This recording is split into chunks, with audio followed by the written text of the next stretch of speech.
The NBA has always been a league that has worked in circles and in cycles. There's a couple of teams that are like ahead of the curve. They have a ton of success. Everybody else follows, and then that just continues to go around and around and around. And I think right now we are witnessing a real change and a shift within how the NBA operates, at least in terms of the smartest teams in the league. And I think everybody else is starting to catch up. Really quickly though, I want to thank the sponsor of today's video, Squarespace. If you have a dream of cultivating an audience online and using a website to try and build a platform online, Squarespace wants to provide you all the tools you need to be able to make that happen. And for me personally, before I started YouTube, I really wanted to create a platform where I could talk about sports and talk about the NBA online. And I tried, different blogs and things like that, but I wish I had used Squarespace at the time because they provide you the tools that you need. They provide you analytics that help you build a strategy to continue to, build and grow your platform and understand better where people are coming from and how to captivate your audience online. And they also provide you so much versatility in terms of different outlets, different ways you can progress and grow and build your audience online. So like for me, I would have loved to have their platform in order to, have a blog and talk about whatever I'm passionate about. At the time it was sports. For you, it might be something different.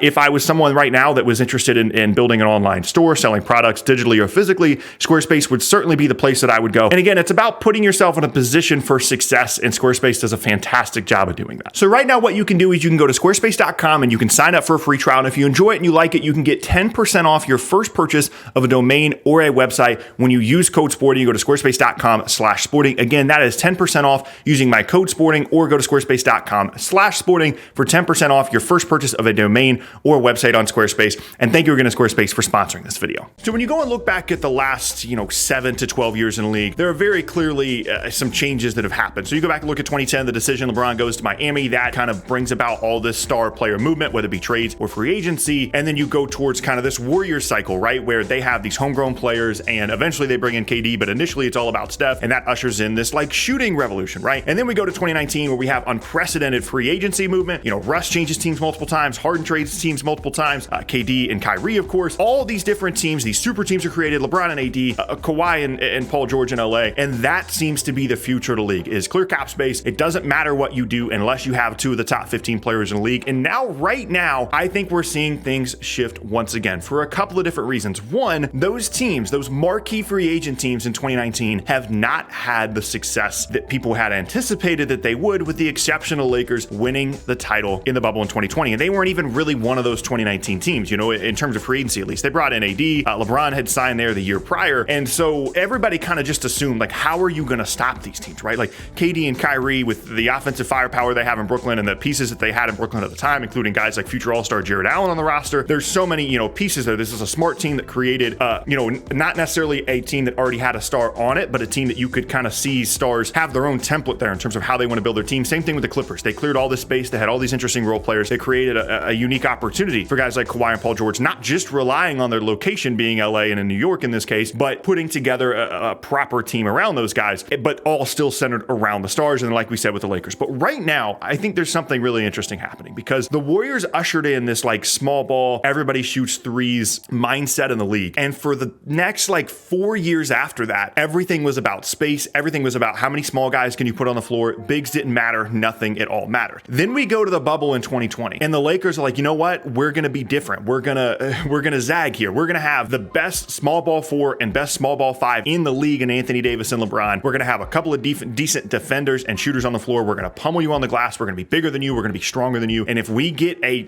hot shooting couple of weeks like they did in the bubble, you can't beat us. And that's how they won the title in 2020. It wasn't with incredible spacing necessarily. It wasn't with playing all these guys at, small positions. It was, AD, who's a legit 5, LeBron, who's a legit 4, and a couple of really decent shooters that ended up having a hot shooting stretch, and you couldn't score on them and you could not out rebound them. And in that moment, everybody looked around and realized, hey, if we get the right kind of players and we play the correct way and we develop our young guys in the correct way, we don't have to play 5-6-5 guys on the floor all the time. And you started to see this shift, not only in terms of the size of players on the floor, but also how teams were beginning to build their teams. So it became way clear that it wasn't just how can we shoot the ball the best, how can we have all these smalls on the floor, but it became let's do both. Let's have 6'9" plus players on the floor that can also shoot. And it became such a wings league. You see teams like Dallas that have had success over the last couple of seasons where it's like we don't care about point guard. Point guard is not a thing for us. Obviously Jalen Brunson was good for them, but it's like Luka's 6'9", he's gonna have the basketball. everybody else needs to be able to guard and shoot. Those are the only things that matter. We're going to build our team in that way. And we want you to be able to be tall enough to guard. You can't just be, a 6'4" shooter out there on the floor. You see Boston last year going to the finals with a couple of incredible wings and a ton of length and defense out there that everybody on the floor could switch. Pretty much everybody on the floor could shoot. And they started to build their team out in that small ball model of like, we have to have spacing on the floor, but we're not just going to put small guys on the floor for no reason.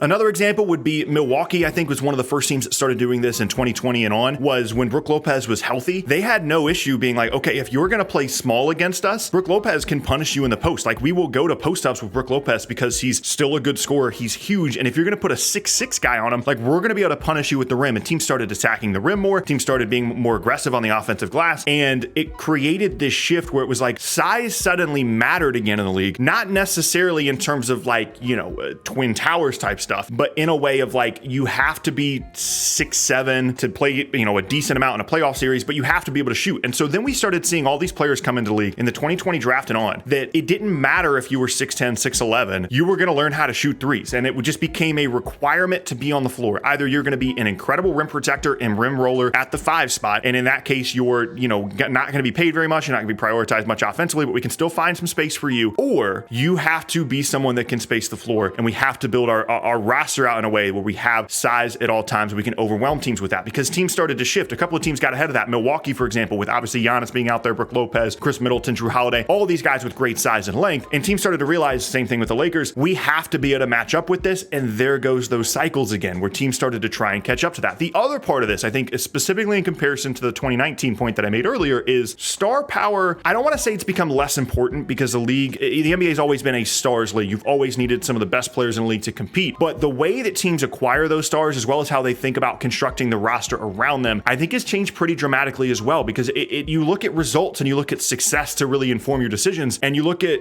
obviously the Lakers winning the title in 2020, and they played against Jimmy Butler in the Heat, the guy they brought in a star trade. But then moving forward beyond that, Milwaukee Phoenix in 2021, Milwaukee made the one Drew Holiday trade, which was great for them. Chris Middleton was basically a homegrown guy, as was Giannis, neither of which were high picks. And then Phoenix had Devin Booker, who was a lottery guy that they developed, a handful of young players on their roster that continue to grow and develop within their system. And then they made their one big trade in Chris Paul. And I think we're starting to see that now, of course, with the Warriors having success last year, Boston having success with mostly homegrown players as well, where you don't necessarily need, this former era of top level stars. You don't need, LeBron, D Wade, and Chris Bosh, because the league is so much deeper. There's so much more talent that, like, if a team hasn't prioritized stars in that way, they're going to overwhelm you with their 4 through 10 guys. And I think we saw that in the finals last year between Golden State and Boston, where the 4 through 10 guys that were playing in those series were really, really good and high level players and great athletes and guys that could shoot and guys that could defend around these stars that they've already had, kind of established. And it's just interesting how teams continue to pick out points that they want to steal from other teams that have had success. And I think Golden State is certainly a team that has been ahead of the curve for basically a decade now, that teams have been trying to steal stuff from. At first, it was the shooting and how much 3-point shooting has increased over the years. And then it was this idea of having all these assets, continuing to develop young players, and not always going all in on the star guy. Of course, KD,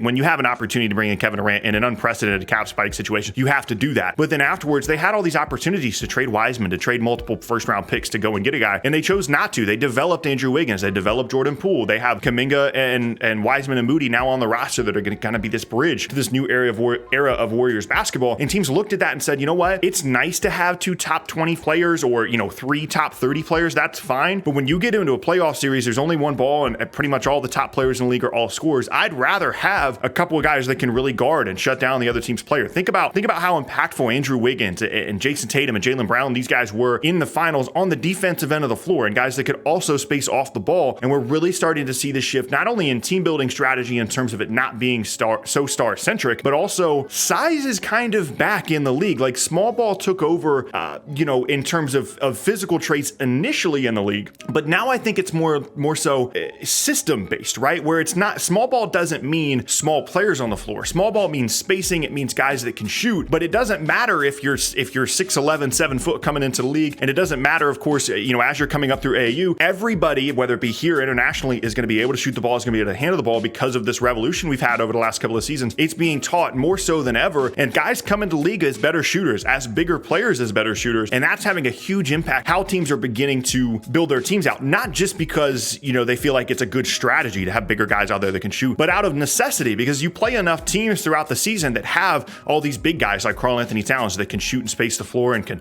attack off the dribble. Same thing like I mentioned with Luka earlier, Jason Tatum. Like, you play against enough of these guys where it's like, how are we supposed to compete against this? And I think you see this all the time with a team like Brooklyn, for example, where they have two incredible players, Kyrie, KD, they can score. Obviously, KD's a bigger guy, but they don't have other wings. We'll see what Ben Simmons looks like, but like, you have to have wings in a league now. You have to have wings and you have to have guys that can shoot, or you're just not going to be a good playoff team. You can't have, a 6'3" scoring guard as your best player, a couple of 6'2" shooters, and then, a handful of like decent bigs and compete anymore. Like, that's just not how it works. And we went from, you have to have a couple of stars at the top of your roster to compete no matter what, to like, you have to have a couple of really competent wings. And those guys are hard to come by in terms of like top level guys. And you're seeing how they're being prioritized as well. And the funny thing about this is teams are noticing this and they're starting to prioritize these bigger guys. And then at some point it's going to change and it's going to shift again. But we're kind of in the beginning of this. Like, when the Warriors went on their crazy run and they had all the shooting, everybody started copying it. Or what I think is now happening, post Lakers title with guys playing,